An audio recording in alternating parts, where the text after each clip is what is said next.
In today's video, I'm going to teach you how to add domain in Mobirise.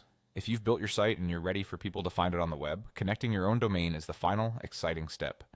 I'll walk you through the process clearly and share a few helpful tips along the way so you know exactly what to expect. First, log into Mobirise. Make sure you're using the same account you used to create your project so you see the correct site. Once you're signed in, open your project so it's active on the screen. This keeps the settings relevant to the site you want to connect. Now look to the upper left corner of the interface for the three horizontal lines, often called the hamburger menu. Click that to open the main menu. From there, choose Sites. This view lists all the sites tied to your account, which is useful if you manage more than one.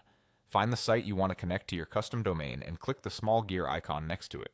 That gear opens the settings panel for the selected site. You'll see a section labeled Domain. This is where you'll enter the address you own, such as example.com, or a subdomain like blog.example.com. Type it carefully, without HTTP or HTTPS, and avoid trailing spaces. When you're ready, click Connect. At this point, Mobirise may guide you with on-screen instructions specific to your domain setup. Depending on your provider, you might be asked to verify ownership or add DNS records like an A record or a name at your domain registrar. If you're unsure where to do that, look for your registrar's DNS or domain management area and follow the exact values provided in Mobirise. Changes on the internet can take time to propagate, so don't worry if the connection doesn't appear instantly. It can take anywhere from a few minutes to a couple of hours, and in some cases longer. A few quick tips as you finish up. Double check for typos in your domain, especially dots and spelling. If Mobirise asks you to add records, copy them exactly as shown.